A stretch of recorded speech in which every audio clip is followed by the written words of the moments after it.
അസ്സലാമു അലൈക്കും വറഹ്മത്തുള്ളാ. ബിസ്മില്ലാഹിർ റഹ്മാനിർ റഹീം. അൽഹംദുലില്ലാഹി റബ്ബിൽ ആലമീൻ. വസല്ലല്ലാഹു അലാ മുഹമ്മദിൻ വഅലാ ആലിഹി വസ്വഹാബിഹി അജ്മഈൻ. അമ്മാ ബഅദ്. സഹോദരങ്ങളെ, ഏതെങ്കിലും ഒരു സമയത്ത് സ്വസ്ഥമായി ഇരുന്ന്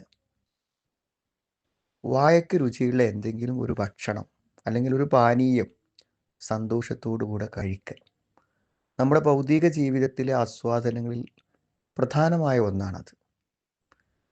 അല്ലെങ്കിൽ നമ്മുടെ കുടുംബത്തോടൊപ്പം മക്കളോടൊപ്പം ഇരുന്ന് സ്വസ്ഥമായി സമാധാനത്തോടുകൂടെ അവരുമായി ഒന്ന് ഇടപഴകുവാൻ കിട്ടുന്ന ആനന്ദകരമായ ഒരു നിമിഷം. അതുമല്ലെങ്കിൽ സമാധാനത്തോടുകൂടെ നാളെ എന്തെന്നുള്ള ആശങ്കകളില്ലാതെ ഒരു രാത്രി സമാധാനത്തോടെ സ്വസ്ഥമായി ഉറങ്ങാൻ പറ്റും. അതും ഭൗതിക ജീവിതത്തിലെ ഒരാസ്വാദനമാണ്, സുഖമാണ്. ഇതുപോലെയുള്ള ചില കാര്യങ്ങളിൽ പരിമിതമാണ് ഈ ലോകത്തെ ആസ്വാദനവും സുഖങ്ങളും.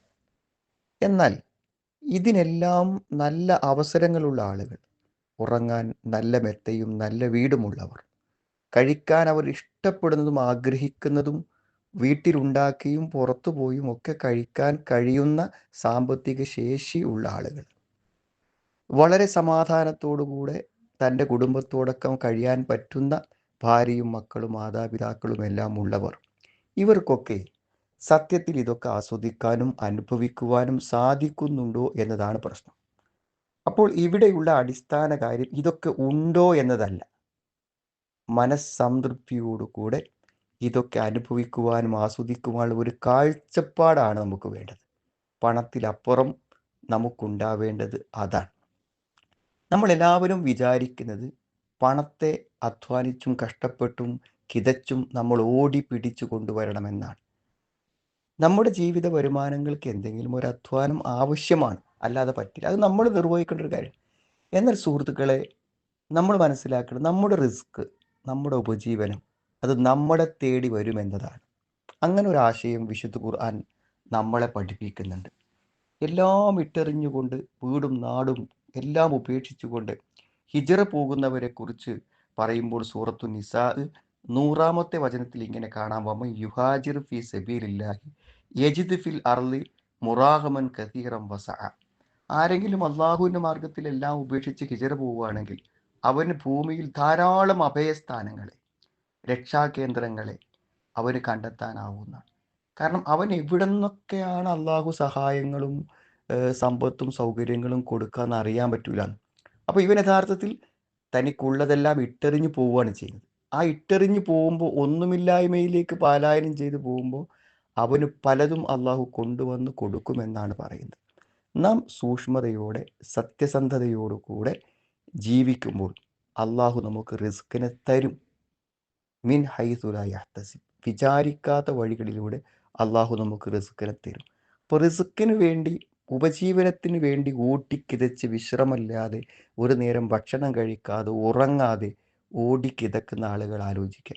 നമ്മൾ നമ്മുടെ ആരാധനകളും മറ്റു കാര്യങ്ങളൊക്കെ ചെയ്ത് നമ്മുടെ ജീവിതത്തെ സന്തോഷത്തോടെ ആസ്വദിച്ച് അനുഭവിച്ച് നമ്മളെക്കൊണ്ട് കഴിയുന്ന അധ്വാനങ്ങൾ ചെയ്യുമ്പോൾ ആ സൂക്ഷ്മതയുടെ ഫലമായി അള്ളാഹു നമുക്ക് റിസ്കിനെ തരും, ഉപജീവനത്തെ തരും എന്ന് നമ്മൾ എന്ത് ചെയ്യണം? വിശ്വസിക്കണം. യഥാർത്ഥത്തിൽ ഇത്തരമൊരു കാഴ്ചപ്പാട് ഇല്ലാത്ത ഒരാളെ സംബന്ധിച്ചിടത്തോളം അവന് പണമെന്നതും സമ്പത്ത് എന്നതും ഒരു ശാപമാണ്, അവന് ഒരു ശിക്ഷയാണ് അവന്. ഫലാ തുഅ്ജിബുക അംവാലുഹും വലാ ഔലാദുഹും. അവരെ സമ്പത്തും അവരെ മക്കളെയൊക്കെ കണ്ട് നീ അത്ഭുതപ്പെടേണ്ടതില്ല. എല്ലാവർക്കും തോന്നും മറ്റുള്ളവരുടെ സുഖ സൗകര്യങ്ങളെ കുറിച്ച് കാണുമ്പോൾ. എന്നിട്ട് പറയാണ് ഇന്നമാ യുരീദുല്ലാഹു ലിയുഅദ്ദിബഹും ബിഹാ ഫിൽ ഹയാത്തി ദുനിയ. ഇഹലോകത്ത് അള്ളാഹു അവരെ അതുകൊണ്ട് ശിക്ഷിക്കാനാണ് വിചാരിക്കുന്നത്. അതിനേക്കാളും വലിയ ശിക്ഷ എന്താ സുഹൃത്തുക്കളെ? ഇതാ, ഇതിനു വേണ്ടി മാത്രം ഓടുന്ന ആളുകൾക്ക് അത് കിട്ടുമോ? ഇത് നഷ്ടമാകുമോ? അത് ലാഭമാവോ? ഇത് ഉള്ള പൈസ ഇനി പോവോ? അത് നമ്മൾ പിടിക്കപ്പെടുമോ?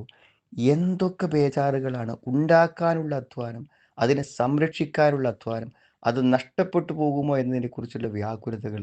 ഇങ്ങനെ സമ്പത്ത് നമുക്കൊരു ശിക്ഷയായി മാറുന്ന ഒരവസ്ഥയുണ്ടായിരിക്കും. വതസ്ഹഖ അൻഫുസുഹും വഹും കാഫിറൂൻ. എന്നിട്ട് അവരങ്ങട് മരിച്ചു പോവുക ഈ അവിശ്വാസികളായിക്കൊണ്ട് ഈ അവസ്ഥയിൽ. അപ്പോൾ അങ്ങനെ ഒരു ശിക്ഷയായി നമുക്ക് സമ്പത്ത് വരുന്നതിൽ എന്തൊരു പ്രയോജനമാണുള്ളത്? അതുകൊണ്ട് ഹലാലായ വഴികളിലൂടെ നമ്മുടെ എല്ലാ ജീവിത സന്തോഷങ്ങൾക്കും സമയം കണ്ടെത്തി നമ്മുടെ ആരാധനകളെ കൃത്യമായി നിർവഹിച്ച് നമ്മൾക്ക് പരലോകത്തേക്കുള്ള സമ്പാദ്യങ്ങളെ ശരിയായി അത് സമ്പാദിച്ച് ഉള്ളതിൽ മാനസികമായി തൃപ്തിപ്പെട്ട് ഹറാമുകളെയൊക്കെ മാറ്റി നിർത്തി ഭൗതികമായ ജീവിതത്തിൽ നമുക്ക് അനുവദനീയമായ ആസ്വാദനങ്ങൾ അനുഭവിച്ച് നമ്മൾ സംതൃപ്തിയോടെ മുന്നോട്ട് പോകുമ്പോൾ തീർച്ചയായും ഇഹലോകവും പരലോകവും സന്തോഷകരമായി തീരും. വിസ്ഡം ഇസ്ലാമിക് ഓർഗനൈസേഷൻ അവതരിപ്പിക്കുന്ന നേർവഴി എല്ലാ ദിവസവും ഏതാനും മിനിറ്റുകൾ സാമൂഹിക, വൈയക്തിക, കുടുംബരംഗങ്ങളെ വിശകലന വിധേയമാക്കുന്നു. അറിയുക, അറിയിക്കുക. നേർവഴി. Peace Radio. Tune to reality.